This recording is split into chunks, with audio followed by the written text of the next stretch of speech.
Hello, my name is Benjamin Hart. I'm an American attorney and the managing director of Integrity Legal here in Bangkok, Thailand. This is another one of these sort of informal videos. Apologies if we're having issues with this mic. As I said, if I can't get the mic dealt with this week, I'll get a new mic for next week if I'm going to keep doing these informal videos. I have really appreciated a lot of people's input regarding the audio stuff. I'm hoping this sounds better now. I'm trying to offset this mic. Apparently this mic, you don't speak directly into it. You want to sort of set it off to the side from you.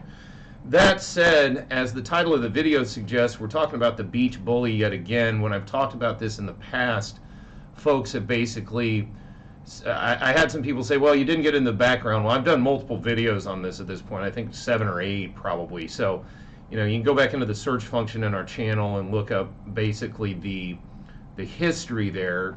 I thought of making this video after reading a recent article from the Bangkok Post.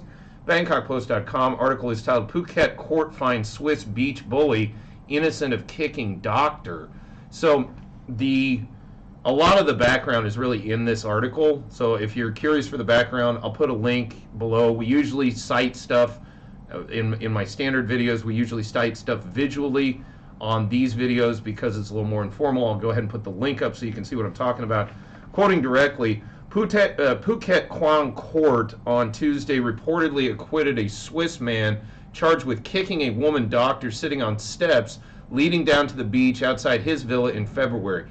And if you get into, again, the detail, you can read in that article. Turns out the steps were encroaching on public property, and, you know, then there was also some question as to whether or not there was intent to actually kick anybody, or whether or not there was just an accident that, you know, basically caused somebody to get kicked, I guess. And it appears that the court, well, let me quote further, quoting further, the court gave the benefit of the doubt to Urs Fair, 45. No further details of the ruling were available. And then quoting further, and they get into the backstory. I'm not going to go into all of that, but the incident caused an uproar, splashed across social and mainstream media. Local residents rallied and demanded Mr. Fair's expulsion, and immigration police revoked his visa, considering him a threat to society.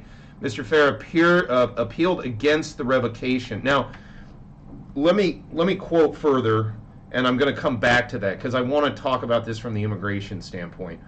Quoting further, he was also fined over a road rage incident with an ambulance driver, and his Elephant Foundation's license was investigated. Authorities also revoked licenses for a pistol and a rifle registered to Mr. Fair and his Elephant Foundation.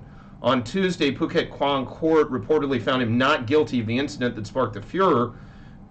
Dr. Tandao's father, now that's the alleged victim in this situation, Kasim Chandam, confirmed that the court found in the defendant's favor. He said his daughter was upset by the ruling. Her lawyers would request a full copy of the court's judgment in the next few days. So it does appear that he has been acquitted on this charge. Now, back to the immigration issue. As we talked about in prior videos, the head of the Ministry of Interior himself actually chimed in on this regarding the revocation of the underlying visa. And bear in mind, if immigration matters are different from court matters. So this is the same in the American immigration system. I've discussed this in videos regarding, for example, grounds of inadmissibility to the United States. For example, even though one might not have committed a crime in the sense of they were convicted in a criminal court, there are things like crimes involving moral turpitude. There's things like prostitution where even just admitting it, even there just being the factual existence of something, even without an adjudication, can lead to inadmissibility. It will be interesting to see, because there's like other complaints that were lodged against this person. Again, it made a lot of, it raised a major furor. Now, he may have been acquitted, and that may be because the courts would just, I don't know the underlying reason behind the acquittal. I'm not the judge. I was involved in the adjudication. As we said at the outset, it's a good idea to wait until there is a full adjudication before, you know, commenting regarding the underlying case itself. You know, at the end of the day, it's the adjudication that has to occur. He's been acquitted. Now, that said, it's not necessarily a foregone conclusion that the acquittal will lead to the visa not being revoked or a termination of the visa revocation. because again, immigration is a different system.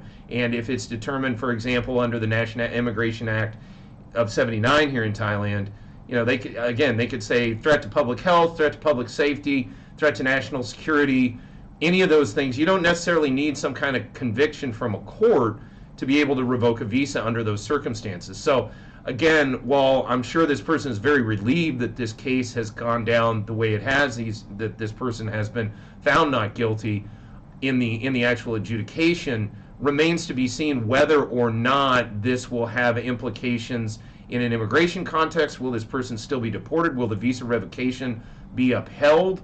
Remains to be seen. We'll try to keep you updated as best we can on this channel.